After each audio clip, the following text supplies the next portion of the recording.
تاریکیوں سے روشنی کی طرف آپ کا رہبر نور علم میڈیا، لائک اور سبسکرائب کیجیے۔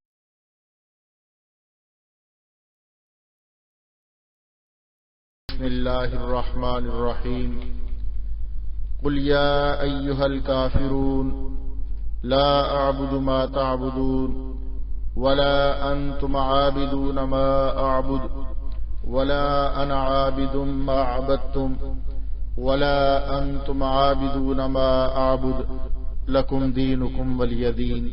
صدق اللہ العظیم۔ قرآن کریم میں اللہ رب العزت نے اس سورت مبارکہ میں ارشاد فرمایا، کل اے میرے پیغمبر کہہ دیجئے ان کافروں سے، یا ایھا الکافرون اے کافرو، لا اعبد ما تعبدون میرا اور تمہارا طریقہ عبادت متحد نہیں ہو سکتا، ولا انتم عابدون ما اعبد میں تمہارے معبودوں کی پرستش نہیں کرتا، ولا انا عابد ما عبدتم ولا انتم عابدون ما اعبد لکم دینکم ولی دین۔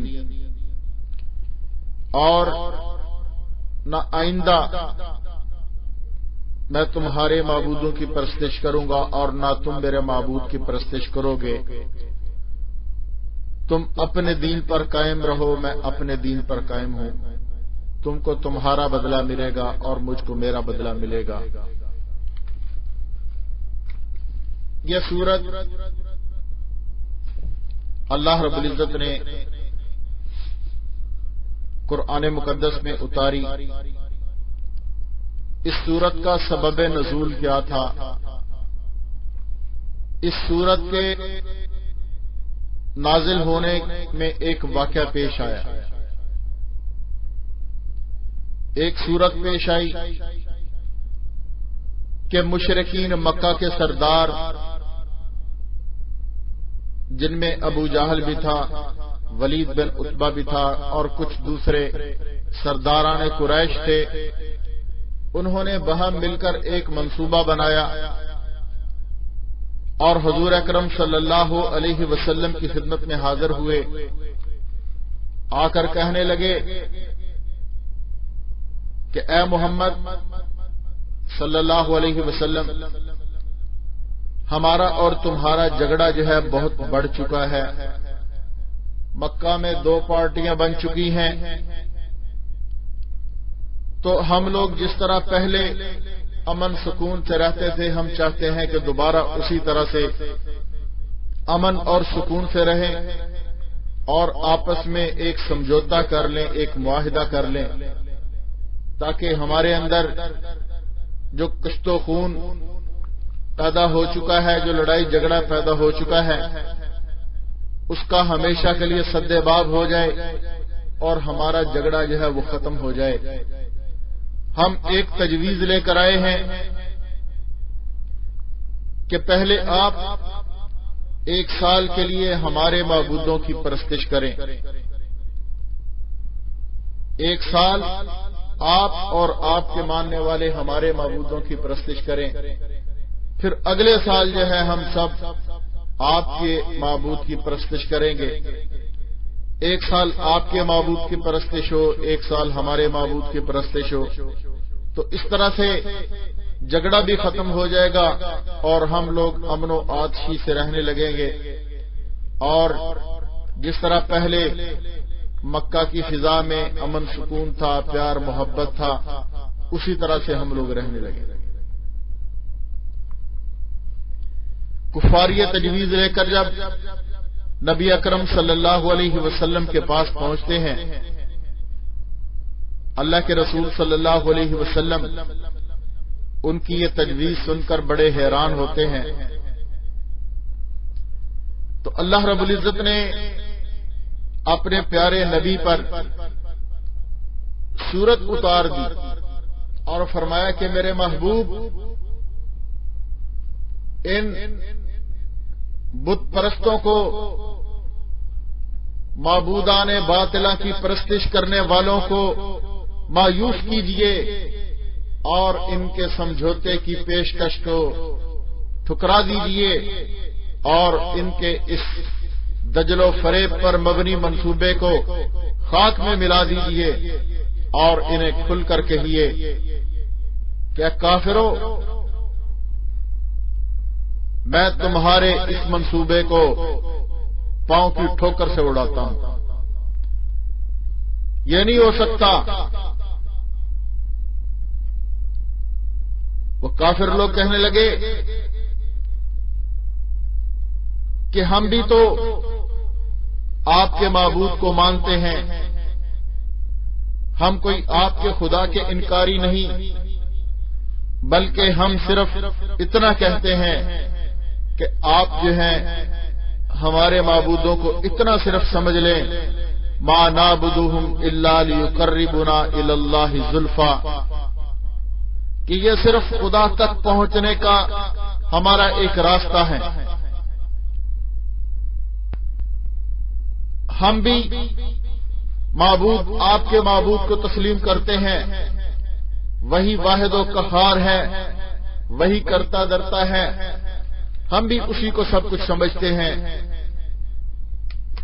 گویا کہ یہ سمجھ لیں کہ یہ صرف خدا تک پہنچنے کے لیے ہمارے درمیان ایک واسطہ ہے، ایک ذریعہ ہے، ایک سیڑھی ہے۔ تو اگر آپ ہماری اس بات کو مان لیں، ہم سے سمجھوتا کر لیں، تو یہ نزاع اور اختلاف ہمیشہ کے لیے ختم ہو جائے۔ اب دین اور مذہب کوئی سمجھوتا کی چیز نہیں ہے کہ کسی کی بات مان کر انسان اس کی بات پر متفق ہو جائے۔ دین جو ہے یہ کوئی انسانوں کی مختلف رائے کا نام نہیں کہ مختلف رائے کو کسی ایک قدر مشترک پر متحد کر لیں۔ دین تو اللہ کا بھیجا ہوا پیغام ہے، کوئی انسان دین کے اندر کمی بیشی رد و بدل نہیں کر سکتا۔ اللہ رب العزت نے دین میں کمی بیشی کا حق نہ کسی نبی کو دیا ہے، نہ کسی ولی کو دیا ہے، نہ ہی کسی اور کسی کو دیا ہے، نہ کوئی فرشتہ اس میں رد و بدل اور تبدیلی کر سکتا ہے۔ جب ان کافروں نے یہ رائے دی اور کہا کہ اس بات پر آپ ہمارے ساتھ متحد ہو جائیں، ایک سال ہم آپ کے معبود کی عبادت کریں، ایک سال آپ ہمارے معبودوں کی عبادت کریں، مل جل کر رہیں، ماحول سے نزاع اور اختلاف ہمیشہ کے لیے مٹ جائے۔ اللہ رب العزت نے فرمایا، اے میرے پیغمبر، یہ مشرک جو منصوبہ باندھ کر آئے ہیں ان سے کھل کر کہہ دو، اے کافرو، اے کفر کے مریضو، میں اس کی عبادت نہیں کرتا جس کی تم عبادت کرتے ہو، اور تم اس کی عبادت نہیں کرتے جس کی میں عبادت کر رہا ہوں۔ مجھ میں اور تم میں سمجھوتا کیا مانی؟ میرا معبود اور ہے، تمہارے معبود اور ہیں۔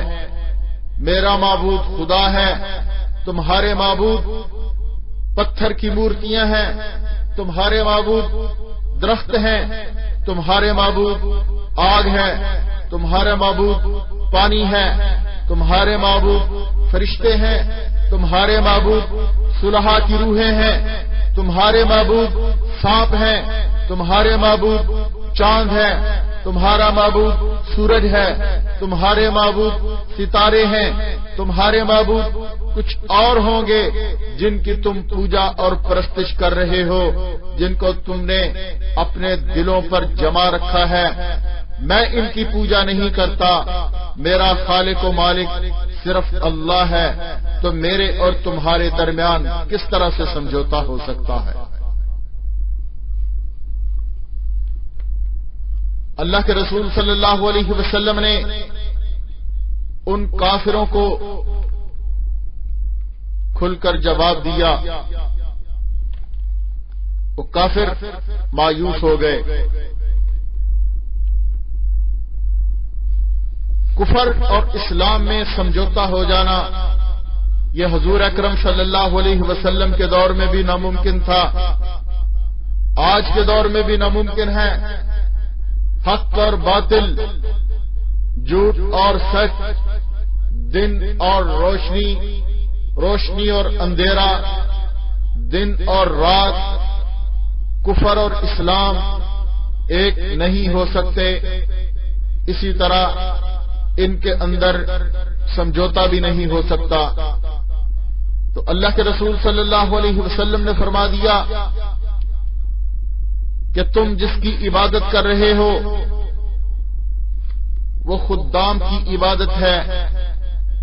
جس کی میں عبادت کرتا ہوں وہ سارے خداموں کا مالک ہے، وہ سارے خداموں کا خالق ہے. اللہ رب العزت نے شجر و حجر انسان کی خدمت کے لیے پیدا کیے. اللہ رب العزت نے شمس و قمر انسان کی خدمت کے لیے پیدا کیے. اللہ رب العزت نے دن اور رات انسان کی خدمت کے لیے پیدا کیے. اللہ رب العزت نے پتھر اور آگ کو، پانی کو، ان سب چیزوں کو، پھلوں کو انسان کی خدمت کے لیے پیدا کیا ہے. تم ان کی پوجا کر رہے ہو، میں کس طرح سے ان کی پوجا کر سکتا ہوں؟ تمہارا اور میرا سمجھوتا کیسے ہو سکتا ہے؟ میں خالق و مالک کی عبادت کرتا ہوں، تم مخلوق کی عبادت کرتے ہو. میں خالق کی عبادت کرتا ہوں، تم خادموں کی عبادت کرتے ہو. میرا معبود اور ہے، تمہارے معبود اور ہیں. میرا تمہارے ساتھ کیسے جو ہے سمجھوتا ہو سکتا ہے؟ ولا انتم عابدون ما اعبد، آئندہ بھی میں عبادت کرنے والا نہیں ہوں ان چیزوں کی جن کی تم کر رہے ہو، اور میں کبھی بھی تمہارے اس منصوبے پر جو تم لے کر آئے ہو سمجھوتا نہیں کر سکتا. میرے اور تمہارے درمیان کوئی چیز مشترک نہیں ہو سکتی جب تک تم ان معبودان باطلہ کو چھوڑ کر اللہ رب العزت کی توحید کے پرچم تلے نہ آ جاؤ. آخر وہ کون سی چیز ہے کہ جس میں تم میرے ساتھ جمع ہو سکتے ہو؟ یہ تمہارا بیکار قسم کا سمجھوتا ہے. ولا انا عابد ما عبدتم ولا انتم عابدون ما اعبد لکم دینکم ولی دین. تمہارے لیے تمہارا دین ہے، اس سے مجھے کوئی تعلق نہیں. میرے لیے میرا دین ہے، اس سے تم کوئی تعلق نہیں رکھنا چاہتے. تو سمجھوتا کس بات کا؟ تم کیا منصوبہ لے کر آئے ہو؟ اللہ کے رسول صلی اللہ علیہ وسلم نے ان کافروں کو مایوس کر دیا اور ان کو بتلا دیا کہ دین کوئی ایسی چیز نہیں ہے، توحید کوئی ایسی چیز نہیں ہے کہ جس پر سمجھوتا کر لیا جائے. عقیدہ کوئی ایسی چیز نہیں ہے کہ جس کو تروڑ مروڑ لیا جائے، جس پر سمجھوتا کر لیا جائے. عقیدہ اور عمل اللہ کا بھیجا ہوا ہے، کسی انسان کا تراشا ہوا نہیں. اللہ رب العزت ہی اس میں ترمیم کر سکتے ہیں. کسی بندہ کو حق نہیں ہے کہ وہ عقیدہ اور عمل میں ترمیم کر سکے. قرآن کریم میں اللہ رب العزت ارشاد فرماتے ہیں، اپنے نبی کے لیے فرمایا کہ اے میرے نبی، کل ما یکون لی ان ابدلہ من تلقاء نفسی، مجھے بھی حق نہیں ہے کہ قرآن میں کوئی رد و بدل کروں. جو اللہ نے اتارا ہے تو اس کو لینے پر مجبور ہوں، اسی کو پہنچانے پر مجبور ہوں. میں اپنی طرف سے کوئی رد و بدل نہیں کر سکتا. تو دین کے بارے میں انبیاء علیہ الصلوۃ والسلام کو بھی ادنا تصرف کا اختیار نہیں کہ جائے کہ تم جو ہے مجھے یہ کہتے ہو کہ میں تمہارے معبودوں کی عبادت کروں.